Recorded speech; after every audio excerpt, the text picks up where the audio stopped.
Saya malu jadi penjilat, malu seolah-olah kita musuh, padahal kita dibayarin. Jangan ya, enggak gue beberkan har. Ente kan dibayarin oleh oligarki sama si Rizik sebagai biang kerok, sebagai perusuh di negeri ini. Ente seharusnya tahu siapa aneh, kenapa aneh sampai sejauh itu aneh tahu. Kalian kan peliharaan boneka-boneka politik.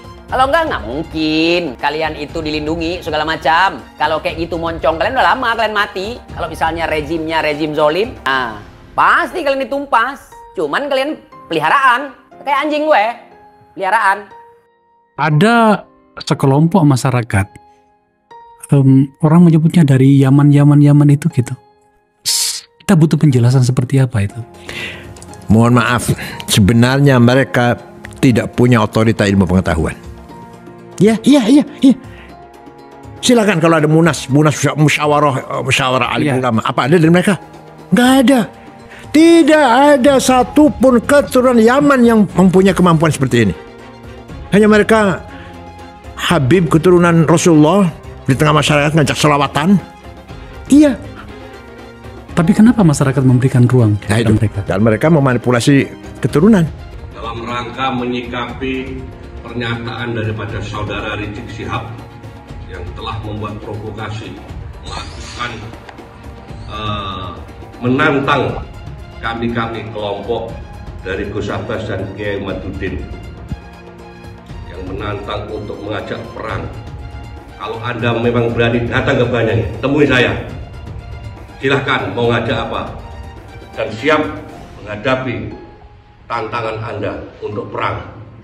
Dan kami kepada negara mohon, khususnya kepada Presiden dan Kapolri dan Panglima TNI, tolong itu dibungkam mulut Rizik itu, kurang ajar, membuat provokasi, membuat keonaran, dan wajib mereka itu untuk ditahan, ditangkap. Dan khususnya kepada penegak hukum, kasus Cak Rizik dengan Firsa Hussein, mohon ditindaklanjuti, jangan dipertimbangkan. Kami curiga ada apa-apa ini. Yang jelas sudah ada pengakuan, ada bukti-bukti, kok masih dibiarkan saja. Jika mereka mulutnya rusak, mengatakan kita ini kelompok monyet, ulama monyet. Emangnya kamu siapa? Kamu kan keturunan pendatang yang dihadirkan dari negara Yaman oleh VOC Belanda. Tolong negara Rizik itu segera ditangkap dan dideportasi, itu dikembalikan kepada Yaman. Kurang ajar membuat gaduh di negeri ini yang sudah damai tentram. Selanjutnya kami minta agar supaya Presiden dan para penguasa negeri ini, gerombolan monyet membentuk organisasi monyet dan laskar monyet yang di backup sejumlah oknum jenderal, bahkan belakangan terang-terangan membelokkan sejarah Indonesia dengan menghapus semua peran dan jasa keturunan Arab dalam perjuangan kemerdekaan Indonesia. Dedengkot gerombolan monyet laknat ini berani menyerang, menghina, dan memfitnah ulama besar Al-Imam Al-Habib Idrus bin Salim Al-Kufri radhiyallahu ta'ala anhu, bukan saja terhadap habaib dan keturunan Arab lainnya, tapi juga terhadap para muhibbin yang cinta ulama dan habaib. Kurang ajar, biadab mereka, saudara. Kepada Presiden Prabowo Subianto agar segera instruksikan Panglima TNI dan Kapolri untuk secepat-cepatnya gelar operasi pembasmian gerombolan monyet. Saya serukan kepada seluruh habaib dan keturunan Arab serta para muhibbin di Indonesia yang duduk di eksekutif, legislatif maupun yudikatif agar bergerak dan bertindak secara nyata. Segera bubarkan organisasi monyet dan tangkap para pemimpin monyet beserta laskar monyetnya, serta pecat semua oknum yang jadi backing gerombolan monyet tersebut. Saya kalau bilang orang yang menista agama itu Ba'alawi, saya nggak bicara oknumnya ya, tapi memang kebanyakan dari Ba'alawi. Mereka menista agama, penistaan agama apa? Mereka mengatakan menuduh Nabi pernah ke Yaman, itu kan menista. Terus mengatakan Nabi pernah memberi mereka hadis di dalam mimpi. Sedangkan semua ahli sunnah imam 4 mazhab mengatakan Nabi kalau sudah meninggal terputus itu wahyu. Saya tanya, hadis itu termasuk wahyu nggak? Gimana Pak Yai? Wahyu. Jadi Nabi meninggal wahyu terputus. Tapi kan Mbak Alawi mengatakan saya mimpi saya dapat hadis 2. Yang pertama hadis masalah kopi. Hadis yang kedua siapa yang mencintai Mbak Alawi masuk surga. Ya ini bikin hadis palsu, membikin mengaku kami dapat hadis dari Nabi itu menistai Nabi nggak? Itu loh. Itu menista agama itu namanya. Terus juga ada Habib yang mengatakan Muhammad itu adalah itu Allah sendiri. Itu mereka kalau mau diproses, protes orang-orang ini diproses, penjarakan. Ahok baru 1 kali ngomong saja langsung didemo habis-habisan gitu. Jadi kalau mau penjarakan penista agama, jangan Ahok aja yang dipenjarakan. Mbak Alawi juga dipenjarakan. Karena mereka banyak menista agama. Jadi saya minta kepada pemerintah, jangan diam aja. Gitu loh. Kita dituduh sekarang memecah belah. Terus mereka yang memecah belah selama ini ngadu domba sama pemerintah, antara masyarakat, suruh pemerintah demo sana-sini. Meninggal orang Nusantara di jalanan, di mana-mana. Siapa yang lebih mengadu domba? Kita apa mereka? Mereka. Ngaco aja bilang berpecah belah. Iya karena dawer mereka berkurang. Alasan orang yang selalu membuat keonaran, tak suruh demo tiap hari nggak dibayar, katanya untuk bela agama Islam. Kemudian orang-orang kampung kita meninggalkan pekerjaannya, meninggalkan kegiatannya, suruh demo tiap hari. Dia yang dapat duit, orang-orang kampung kita yang kerjaannya acak-acakan, ekonominya murat-marit, istrinya muring, tahu muring? Istrinya muring, ngambek marah-marah karena dia jaga warung ditinggalin, apa betul? Dia bertani, taninya macul tidak disempurnain, dia jagain pancingan lele, pancingan lelenya ditinggalin. Kenapa? Suruh demo, katanya membela agama, menurunkan antek-antek Cina, menurunkan antek-antek asing. Tapi ternyata perjuangan mereka semata-mata bukan untuk agama, bukan untuk rakyat, bukan untuk bangsa, tetapi untuk tingginya nama mereka sendiri dengan mengorbankan putra-putri Indonesia agar masa depannya acak-acakan, tetap miskin, melarat, tidak punya pekerjaan. Na'udzu. Ternyata di balik jubah dan di balik sorban Anda menyimpan hati yang sangat busuk, menyimpan adab yang sangat busuk. Begitu hinakah Kiai Nusantara di depanmu? Begitu rendahkah Kiai Nusantara di depanmu, hai para Baklawi? Sampai kalian diajak berjabatan tangan aja nggak mau. Kalian tuh di sini cuma numpang hidup, numpang makan. Hidup aja dari mereka kalian. Tapi kalian merendahkan mereka seperti itu. Adab kalian tuh di mana? Hai para Baklawi, pengaku cucu Nabi. Antara Sayyiduna wa Maulana Abdurrahman Wahid dan Rizik Syihab. Kalau kita ingin tahu bagaimana dia menantang mubahalah kepada Gus Dur dulu. Hei Gus Dur, bawa anakmu, bawa istrimu, yuk kita bermubahalah. Siapa di antara kita yang dapat laknat? Kalau saya dalam kebenaran, maka kau akan mendapat laknat. Kalau kau dalam kebenaran, saya dan keluarga akan mendapat laknat. Gus Dur sudah meninggal apa belum? Gus Dur sudah wafat dan dunia menyaksikan Gus Dur wafat dalam keadaan mulia. Gus Dur wafat sebagai seorang presiden yang diiringi sampai liang kuburnya dengan penghormatan paling tinggi dari negara Republik Indonesia. Dihadiri oleh presiden dengan iringan la ilaha illallah oleh para santri. Ribut antara pas pampres, antara protokol negara dengan protokol santri. Pas pampres pengennya pakai darder, santri ya ilaha illallah, ngacak semuanya, pengen menghormati Gus Dur untuk terakhir kali. Ketika dia sudah ditanam, sudah didafnu, kemudian mulai dari dia itu dikubur, doa-doa suci dari masyarakat untuk dia sampai hari ini tidak pernah berhenti. Ini menunjukkan Gus Dur radhiyallahu anhu wafat dalam kemuliaan. Ketika hidup dia hidup dalam kebenaran, menegakkan kebenaran, dan ketika wafat dia wafat husnul khatimah, wafat dalam keadaan mulia. Sekarang tinggal musuhnya yang mubahalah itu. Kita akan saksikan yang berani bermubahalah dengan Gus Dur itu bagaimana akhir hidupnya. Hari ini alamannya sudah mulai nampak. bagaimana setiap hari dia merendahkan dirinya dengan kehinaan, terus menuju titik nadir kehinaan yang paling hina dina. Terima kasih. Bahwa satu motif kejahatannya adalah dengan mengaku-ngaku dirinya seorang nabi, merasa dirinya suci sehingga dia gampang dan mudah menaklukkan perempuan, terutama pribumi khususnya. Mantan suami saya, Oknum Habib ini kan begitu sombongnya merasa dirinya suci, dan begitu pula dengan kelompok dia yang lain ya, yang satu kelompok ya. Saya melihat mereka ini dengan brutalnya menzolimi perempuan. Salah satu buktinya adalah dengan melakukan banyak sekali kekerasan terhadap istrinya sendiri.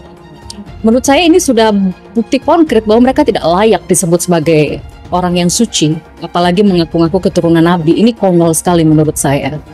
Bahkan orang yang bukan keturunan Nabi saja, saya rasa tidak sampai hati melakukan tindakan tidak beradab seperti ini terhadap seorang istri gitu. Nah, sampean minta kami menghormati, sampean minta kami mahabbah.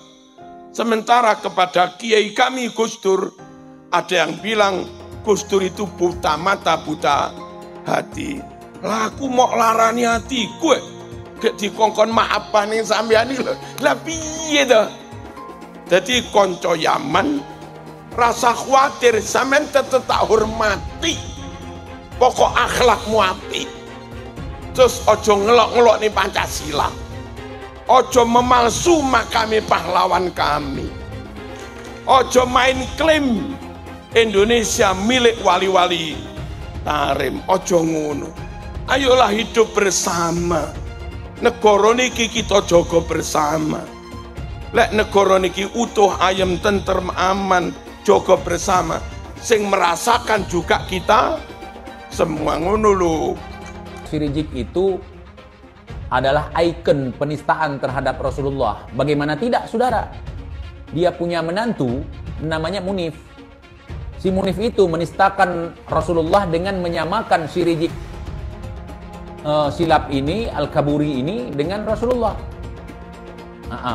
Rasulullah dibilang mirip akhlaknya. Rizik mirip akhlaknya dengan Rasulullah. Ataupun mewarisi, bukan mirip, mewarisi akhlak Rasulullah. Kemudian mewarisi jasad Rasulullah, saudara. Itu kan penghinaan terhadap Nabi. Akhlak si Rizik gimana, akhlak Rasulullah gimana, saudara? Jasad Rasulullah gimana, jasad si Rizik gimana ya? Ya akhwan.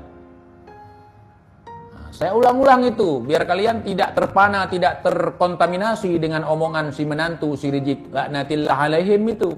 Sementara hari ini kita bisa melihat si Rizik cebol ini. Mukanya hitam, hidungnya pesek, pipinya tembem, matanya belok, perutnya buncit, badannya pendek. Persis kayak celengan Semar. Celeng juga mirip. Apa kalian rela kalau Rasulullah, manusia yang kalian rindukan, manusia yang kalian harapkan untuk bisa bertemu dengannya, disamakan dengan si Rizik? Inilah para gerombolan sakit hati, gerombolan pemecah belah di negara ini. Orang-orang yang seperti ini seharusnya jangan dikasih panggung ataupun tempat untuk bersuara di negara ini. Karena apa? Karena inilah yang terjadi. Dia hanya koar-koar dan demo-demo, bukan untuk kemajuan di negara ini, tetapi untuk menghancurkan persatuan di negara ini. Inilah Habib Rizik. Anda itu malu, Pak Habib Rizik. Anda itu ulama gitu loh, atau Habib. Apakah cara Anda seperti itu mencerminkan sebagai Habib? Anda itu tidak lebih dari provokator gitu loh, tukang buat ribut, tukang buat gaduh di negara ini. Tolong banget. Yang seperti inilah seharusnya diamankan oleh pihak kepolisian. Karena apa? Ceramahnya tidak benar gitu loh. Kok bisa ceramahnya mengatakan hal-hal jelek seperti itu? Ya kalau memang Pak Habib Rizik tidak suka di negara ini, silakan keluar. Terbuka lebar ke pintu ini untuk Pak Habib Rizik keluar dari negara ini. Jangan suka mengacaukan persatuan di negara ini. Anda itu pemecah belah gitu, tukang buat ribut di negara ini. Sangat memalukan sifat Anda itu. Tak habis pikir melihat tingkah laku Anda, Pak Habib Rizik. Seharusnya orang-orang seperti inilah jangan diberikan panggung untuk bersuara di negara ini. Karena inilah yang terjadi, hanya buat ribut dan gaduh. Bahwa tokoh paling korup di dunia adalah mantan Presiden Indonesia Jokowi. Kacau tidak?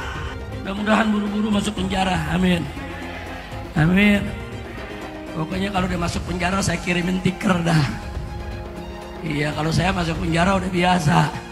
Lo rasain dari penjara. Tangkep biangnya dulu.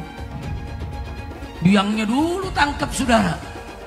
Biangnya dulu yang paling korup, yang paling banyak korupsinya, tangkap, jeblosin ke penjara. Nanti yang di bawahnya ikut semua kita tangkap. Setuju tidak? Setuju tidak? Mudah-mudahan Jokowi cepat masuk penjara. Amin. Betul? Nah, begitu saya tanya sekali lagi, ini semua siap lawan koruptor? Siap bela Indonesia? Siap jaga NKRI? Takbir! Habib yang bernama Habib Syekh ini terkenal sebagai seorang Habib yang sering bersolawat dan keliling di berbagai daerah. Namun banyak hal yang membuat masyarakat menjadi marah. Salah satunya adalah lagu yang dia nyanyikan yang isinya mengatakan bahwa Habib Rizik gurunya NU. Ini adalah sebuah lagu yang berisi penistaan dan bisa juga dikatakan sebagai penghinaan terhadap Nahdlatul Ulama. Sebab faktanya Rizik Syihab bukanlah gurunya NU. Dan kalau kita lihat sepak terjangnya, Rizik Syihab dulu memusuhi Gus Dur. Sementara kita semua tahu bahwa Gus Dur adalah cucunya pendiri Nahdlatul Ulama. Maka bagaimana ceritanya kok si Habib Syekh ini mengatakan bahwa Habib Rizik adalah gurunya NU? Dia bukan cucu Nabi, dilihat dari hasil tes DNA yang sudah ada. 180 orang sudah tes DNA. Dan tes DNA-nya menunjukkan haplogrup mereka itu G. Sedangkan keturunan Nabi menurut para ahli harus mempunyai ciri kode genetik haplogrup J1. Sesuai dengan para keturunan Nabi yang sudah tes DNA di seluruh dunia Islam. Mulai Saudi, Al-Abdali, Al-Auni, Al-Jamajizah, kemudian di Yordan, Al-Hashimi, di Maroko, di Yaman itu. Di Yaman itu ada yang bukan Pahlawi, namanya Zaidi, Rasi, atau Batoba, Al-Jailani. Semuanya kebanyakan terkonfirmasi dari hasil tes DNA mereka bahwa mereka benar keturunan Nabi. Karena kode genetiknya haplogrup J1 yang menunjukkan dia orang Arab keturunan Ibrahim. Kajian ilmiah dibalas dengan ilmiah, bukan dibalas dengan kedustaan manuskrip-manuskrip. Dan kalau kita bongkar memalukan, Pak. Kitab-kitab Balawi itu kan udah banyak tuh. Kita bongkar satu-satu, memalukan. 90% kedustaan. Kitab-kitab ulama yang dikatakan muhaddis, Alwi bin Thohir itu muhaddis. Tapi kalau kita uji kitabnya, dia menunjukkan ada dalam manuskrip anu, ada dalam kitab anu, 90% kedustaan. Siapa? Berasal dari mana? DNA-nya dari mana? Genetikanya dari mana? Ini adalah upaya sistematis. Kemudian orang lain datang dari negara lain ke sini. Tiap hari membanggakan leluhurnya. Tiap hari bercerita keunggulan leluhurnya. Tiap hari kita harus mendengarkan riwayat-riwayat leluhurnya. Setelah itu kita bermahabbah pada mereka, menghormati mereka, mendewa-dewakan mereka, dan kita menganggap diri kita lebih rendah dari mereka. Dan tak terasa domba kita kirim, uang kita kirim untuk mendapatkan air putih agar kita usahanya lancar. Kita keluarkan uang demi mereka, dan kita semakin direndahkan martabatnya sebagai suku dan sebagai bangsa, padahal mereka makan setiap hari. Bagaimana seorang Habib ada yang mengharamkan anak-anak NU untuk masuk ke Banser. Orang-orang Jawa, anak-anaknya jangan sampai masuk ke Banser, jangan sampai masuk ke Ansor. Itu dilakukan oleh para habaib. Apa? Tidak ada yang berani menghina Hasyim Asy'ari di Indonesia ini kecuali dari Ba'alawi Faisal Asgaf. Bagaimana terakhir Twitter dia menghina ketum PBNU kita, Gus Yahya. Tidak ada yang lain yang berani seperti itu kecuali dari Ba'alawi. Gus Dur siapa yang berani?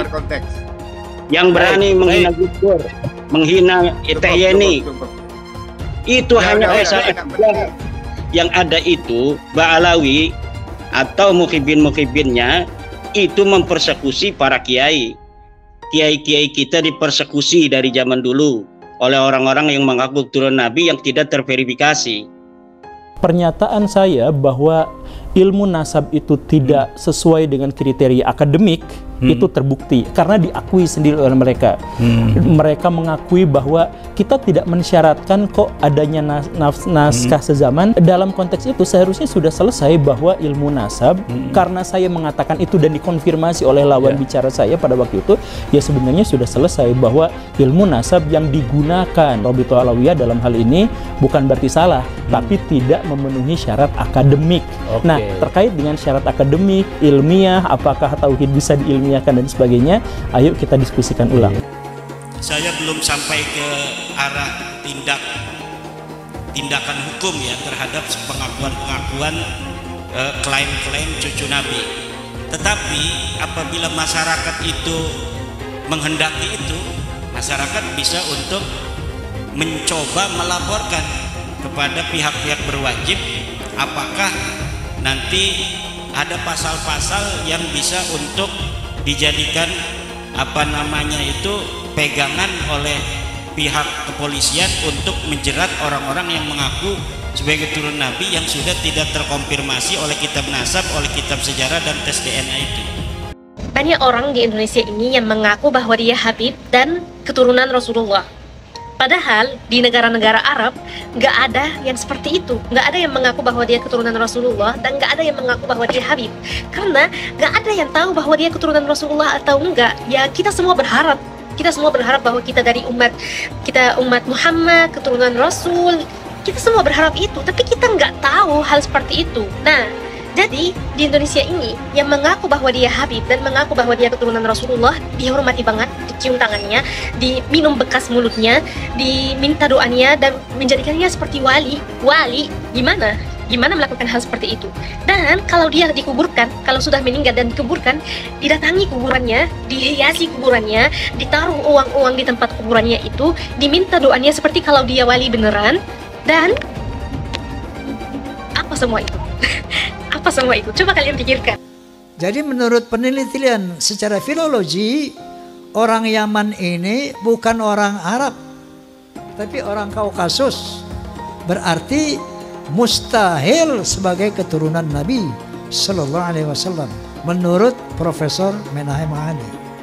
Secara ilmu genetika, haplogrup Nabi Sallallahu Alaihi Wasallam adalah J1. Haplogrupnya Ba'alawi itu haplogrupnya adalah G. Dari 3 disiplin ilmu ini, menurut sejarah, menurut ilmu nasab, menurut ilmu filologi, menurut ilmu DNA, maka muncullah hakul yakin bahwa Ba'alawi bukan keturunan Nabi Sallallahu Alaihi Wasallam. Tambahan lagi, keyakinan saya itu dengan berbagai macam arogansi dan khurafat-khurafat yang tadi saya utarakan, lengkap sudah hakul yakin saya. Para Habib di Indonesia tidak bisa dianggap sebagai keturunan Nabi Muhammad. Saat ini tumbuh pertanyaan-pertanyaan di kalangan umat Islam tentang kesahihan Habib sebagai keturunan Nabi Muhammad karena perilaku para Habib yang dinilai bertentangan dengan ajaran Islam. Secara genetis, mustahil para Habib di Indonesia itu keturunan Nabi Muhammad. Hasil studi Imaduddin dengan segera membangkitkan keterkejutan di dunia Islam di Indonesia. Manuskrip pada abad ke-9 yang ditulis oleh tokoh Ba'alawi Ali bin Abu Bakar As-Sakran merupakan hasil rekayasa. Ubaidillah dan Alawi bukanlah keturunan Nabi Muhammad. Secara terbuka, Guru Gembul juga membongkar sertifikat Habib palsu, bisnis air sholawatan palsu, hingga makam palsu untuk mengeruk keuntungan. Keraguan akan Habib ini semakin diperkuat dengan kemunculan Raja Dangdut Rhoma Irama. Di dalam podcastnya, Rhoma bercerita bahwa dia juga mempertanyakan status Habib. Dia membantah anggapan bahwa Wali Songo, Pangeran Diponegoro, atau penggagas bendera merah putih adalah Habib. seperti yang selama ini sering diutarakan. Karena itulah, Roma percaya bahwa Habib di Indonesia adalah memang bukan keturunan Nabi Muhammad karena kelakuannya yang tidak terpuji. Roma bahkan meminta para Habib berani melakukan tes DNA untuk membuktikan mereka memang keturunan Nabi Muhammad. Apa yang disampaikan Kiai Haji Imaduddin, Guru Gembul, dan Rhoma Irama tampaknya sukses membongkar mitos tentang keutamaan posisi Habib di Indonesia. Buat saya, apa yang terjadi ini adalah berkah bagi Indonesia. Sudah saatnya masyarakat Indonesia tidak lagi percaya pada mitos-mitos tentang Habib sebagai keturunan Nabi yang suci. Selamat tinggal mitos, selamat datang akal sehat. Imigran Yaman, ayo kita deportasi mereka dan lain sebagainya. Kenapa muncul sentimen-sentimen yang seperti itu? Pihak orang-orang dari kalangan habaib gagal untuk menunjukkan bahwa kami itu baik, rahmatan lil alamin, gagal untuk menyampaikan itu ke publik karena yang ditampilkan itu apa? Kekerasan atas nama habaib, bahwa kami itu boleh melakukan persekusi. Bahkan Pak Habib Bahar bin Smith di pengadilan, ketika beliau sedang diadili, kemudian ada saksi dan kemudian beliau mengatakan, kamu tahu nggak siapa saya? Saya adalah keturunan Nabi. Kalau kakek saya begini, kamu tahu kakek saya seperti ini, kenapa kamu memberatkan? Kamu membuat kesaksian yang memberatkan pada saya. Itu kan sebenarnya menyakiti kaum muslimin. Karena ada orang yang melakukan kekerasan atas nama Nabi, diadili tapi minta privilege. Siapa yang melakukan itu? Golongan habaib.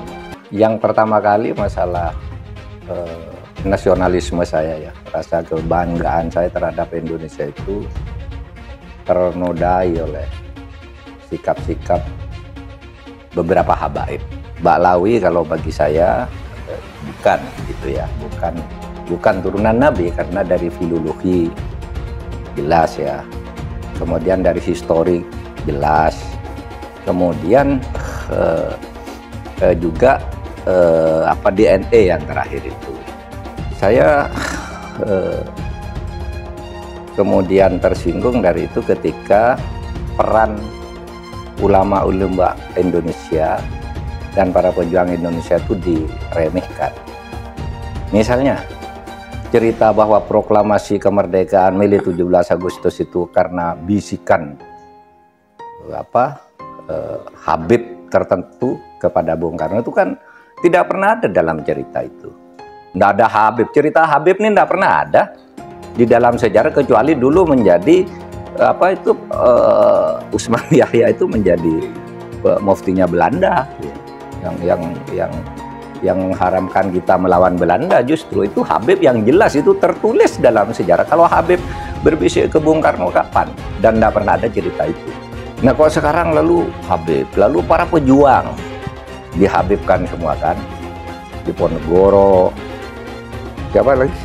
Imam Bonjol. Wah itu kebanggaan orang Jawa loh, Diponegoro itu. Lalu dihabibkan. Habib dari mana? Ya Habib dari mana? Gitu. Nggak ada sejarahnya. Saya nggak tahu ya Habib siapa ya yang ikut-ikut begitu itu. Berjuang kemerdekaan Indonesia itu. Jangan lupa umat Islam di jagat raya salatnya tidak akan diterima oleh Allah Subhanahu wa taala kalau tidak mau mendoakan Habib. Umat Islam mulai gaya, mulai mengkoreksi Habibnya, mulai mengkoreksi ulama-ulama dari anak cucu Nabi Muhammad SAW. Orang yang seperti itu mirip dengan iblis. Sekarang yang bilang belajar tuh ke Habib, jangan ke yang lain supaya tidak sesat. Nah, kalau Habibnya blow on, kalau Habibnya sesat gimana? Emang nggak ada Habib yang sesat? Ada. Itu Habib yang jadi antek Belanda banyak dulu. Iya, yang jadi sahabatnya Belanda, jadi kenil, kemudian jadi informan Belanda. Habib ada. Punya kakek hampir dijelek-jelekin, Habib Utsman bin Yahya, dia bilang antek Belanda. Zaman dulu itu Belanda luar biasa loh. Habib Utsman punya langkah.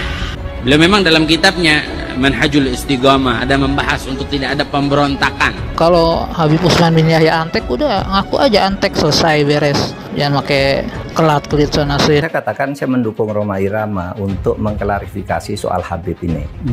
Karena saya terganggu dan tersinggung terhadap perkembangan ini sesudah saya melihat tiap mau tidur saya lihat YouTube pertengkaran Rhoma Irama, Imaduddin, Gus Abbas dengan para habaib itu luar biasa, menimbulkan pro kontra. Lalu saya lihat apa sih masalahnya? Kalau saya sendiri pribadi, mau Habib itu turunan Nabi atau tidak, kalau salah ya kita koreksi, tidak apa-apa. Tetapi yang lebih dari itu, kemudian ternyata muncul klaim-klaim bahwa Republik Indonesia itu ada karena Habib. Wali Songo itu semuanya Habib. Padahal Habibnya baru datang sesudah Wali Songo meninggal. Gitu loh.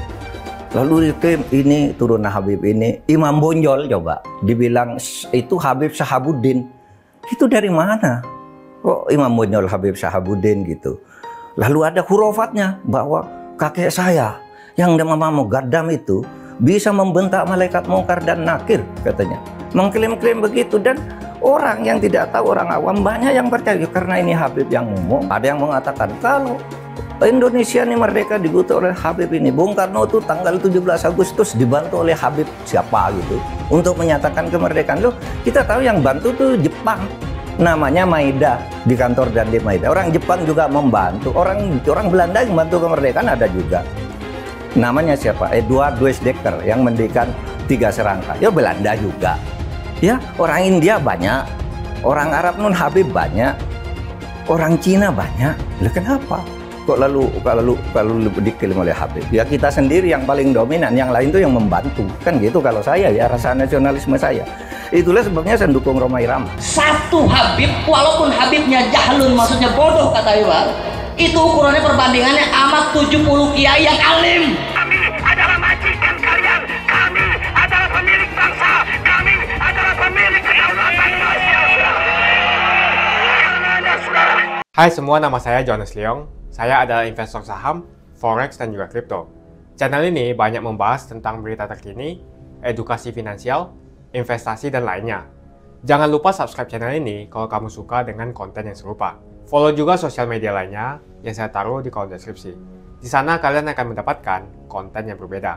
Saya juga punya Telegram channel yang isinya berfokus kepada trading dan juga investasi. Itu Telegramnya gratis. Oke, kita lanjut ke videonya. Sebagian besar penonton di video ini setelah menonton video di awal mungkin bertanya, apakah kejadian seperti krisis 98 akan terulang? Belum lagi keadaan global yang tidak menentu. Lalu apa yang bisa kita lakukan untuk selamat dari krisis yang mungkin akan datang dalam waktu dekat? Jawabannya adalah investasi. Kebanyakan dari kalian yang nonton, kalau investasi pikirannya pasti hanya properti. Akan tetapi ketika terjadi krisis 98, apa yang terjadi dengan rupiah ketika hyperinflasi? Dan juga apa yang terjadi dengan harga properti? Harga dolar naik dari Rp2.500 terbang ke Rp15.000. Otomatis utang yang kita harus bayarkan naik 6 kali lipat. Banyak sekali bisnis yang bangkrut. Kebakaran terjadi di mana-mana. Hingga rumah pun bagaikan tidak ada harganya. Mau dijual pun tidak ada yang mau beli. Saya tidak mengatakan ini akan terjadi lagi. Tapi kemungkinan terjadi seperti Mei 98 tetaplah ada. Negara gede seperti Argentina, Venezuela, dan Turki baru-baru saja mengalami hyperinflasi. Apalagi setiap hari ketemu ada saja konten yang berbau sara kepada orang Tionghoa yang ada di Indonesia. Entah itu di Instagram, ataupun di YouTube, ataupun sosial media lainnya. Kita bisa melihat di tahun 2017, saat Pilgub Jakarta, hampir terjadi kerusuhan seperti tahun 98, karena Ahok dituduh menodai agama. Ahok pun harus dipenjara untuk menenangkan masyarakat yang dengan gampangnya dihasut untuk membenci Tionghoa, dan tidak memilih pemimpin yang beda agama. Pada akhirnya, Anies jadi gubernur dengan bantuan ormas terlarang seperti FPI, dan sampai saat ini, dia dijuluki sebagai bapak politik identitas. Kejadian itu pun berlanjut hingga saat ini. Masifnya pemberitaan sara terhadap Tionghoa beredar di media-media yang gak jelas. Penontonnya setiap hari dihasut untuk menggulingkan pemerintahan karena tuduhan Indonesia dikuasai oleh Taipan atau Sunda Naga, yang ujung-ujungnya menyalahkan Tionghoa lagi. Kita bisa melihat kejadian di PIK 2, di mana ormas terlarang seperti FPI dan HTI terus menghasut masyarakat untuk membenci Tionghoa. Saya tidak bisa membayangkan jika kejadian seperti Mei 98 terulang kembali. Setiap musibah yang selalu disalahkan adalah keturunan Tionghoa. Setidaknya di video ini saya akan membagikan strategi saya yang udah saya terapin jika kejadian seperti tahun 98 terulang kembali. Tujuan dari strategi ini supaya kita setidaknya bisa selamat dari masalah finansial ketika musibah ini terjadi. Strateginya adalah investasi di aset yang berbeda-beda. bukan di satu jenis aset saja, misalnya hanya di properti. Kalian bisa mulai belajar berinvestasi di aset yang berbeda seperti Bitcoin, emas, dolar, bahkan saham global atau saham Amerika. Ini adalah cara yang bagus untuk mengurangi risiko tergantung kepada satu jenis aset. Bukan nggak nasionalis kalau mau invest di aset-aset yang saya sebutkan tadi, tapi memang peluang yang kita dapatkan dan potensinya memang jauh lebih bagus dibandingkan kita membeli properti, apalagi deposito. Pertama, jenis aset seperti emas. Setidaknya kita bisa terlindung dari efek hyperinflasi yang terjadi. Selain itu, kalian juga harus belajar bagaimana mendapatkan penghasilan dari emas. Kedua adalah belajar investasi aset global seperti saham Amerika atau saham global. Ketika terjadi krisis, yang paling berdampak adalah saham-saham Indonesia. Karena semua utang perusahaan dalam bentuk dolar akan terkena dampaknya. Deposito, reksadana, dan juga properti akan terkena imbasnya. Poin yang ketiga adalah belajar mengenal berinvestasi di Bitcoin. Alasan kenapa saya suka banget dengan kripto, karena saya bisa pergi ke negara manapun di dunia ini. Misalnya saya pergi ke Singapura, saya tinggal jual saja kripto saya di negara itu. Saya menganggap Bitcoin itu sebagai aset properti digital yang bisa saya bawa kemanapun dan jual kapanpun secara instan. Kalau misalnya saya butuh uang, detik ini pun bisa saya jual dan tidak perlu menunggu berbulan-bulan. Itulah strategi saya jika kejadian 98 terulang kembali, untuk kita bisa selamat dari masalah finansial. Kamu bisa cek link di kolom deskripsi untuk memulai investasi. Dan saya juga sudah sediakan video playlist supaya membantu kalian paham tentang investasi. Semoga video kali ini membantu kalian untuk selamat dari masalah finansial ketika musibah ini terjadi kembali. Semoga Indonesia selalu damai dan sampai jumpa di video selanjutnya.